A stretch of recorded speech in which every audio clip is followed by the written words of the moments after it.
আসসালামু আলাইকুম, welcome back to my YouTube channel name centroid.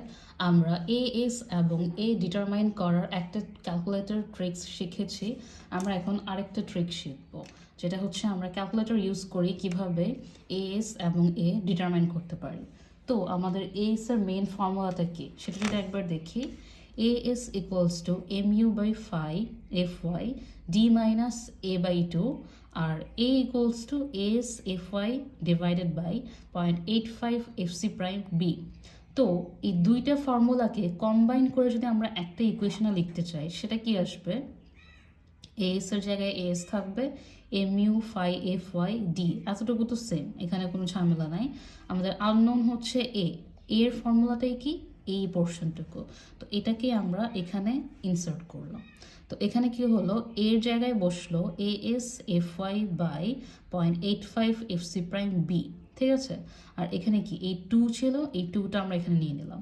তো এখানে আমাদের কি টোটাল একটা শুধু ইকুয়েশন চলে আসলো, একটা মাত্র ইকুয়েশন আর একটা মাত্র আননোন। তো আননোন ভ্যারিয়েবলকে আমরা এক্স দিয়ে ডিনোট করলাম।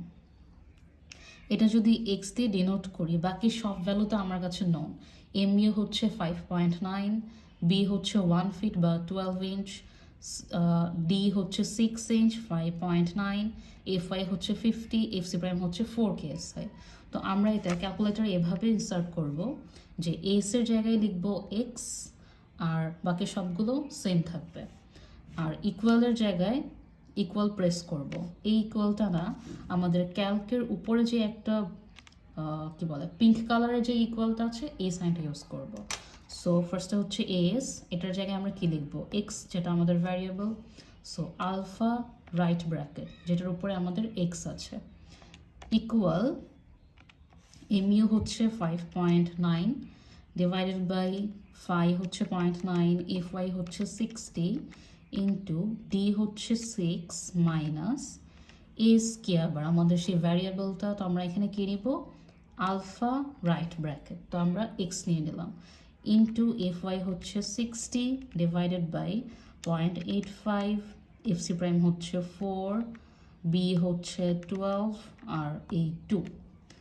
তো আমাদের হচ্ছে ইকুয়েশনটা ক্যালকুলেটারে ইনপুট দেওয়া শেষ। এখন আমাদের ফুল ইকুয়েশনটা ক্যালকুলেটর নিজেই সলভ করবে। তো সেজন্য আমাদের কি প্রেস করতে হবে? সলভ প্রেস করতে হবে। সলভ আছে ক্যালকের জাস্ট উপরে ইয়েলো কালার। তো আমরা শিফট ক্যালক যদি প্রেস করি, সলভ দিলাম, এবার ইকুয়াল প্রেস করব। কি চলে আসলো? জাস্ট এক্সের ভ্যালুটা চলে আসলো 0.01825। তো আমাদের এক্স আমরা কি নিয়েছিলাম? এস এর ভ্যালুটা কি চলে আসলো? 0.01825 বা 0.0183। আমরা আগে যে ট্রিকটা ইউজ করেছিলাম সেখানেও আমাদের এস কত ছিল? 0.013। আর এবারও সেম ভ্যালু আসলো, কিন্তু এক্ষেত্রে একটা অসুবিধা, যেটা যে আমাদের স্মল এর ভ্যালুটা শো করবে না। স্মল এর ভ্যালুটা আমার আবার এখানে এসটা, এই ভ্যালুটা আমি ইনসার্ট করে তারপর স্মল এর ভ্যালুটা বের করব। তো যখন আমার স্মল এর ভ্যালুর কোনো দরকার নেই, আমরা এটা ইজিলি ইউজ করতে পারি। আর যখন আমাদের স্মল এর ভ্যালু দরকার, সেক্ষেত্রে আমরা এই ট্রায়ালটাও দিতে পারি, বা এই দুইটার যে কোনো একটা ইউজ করতে পারি। এভাবে খুবই ইজিলি আমরা ক্যালকুলেটর ইউজ করে, ক্যালকুলেটরে ট্রায়াল দিয়ে, ম্যানুয়ালি কোনো ট্রায়াল ইউজ না করে এই এস আর এ ডিটারমাইন করে ফেলবো। Thanks for watching.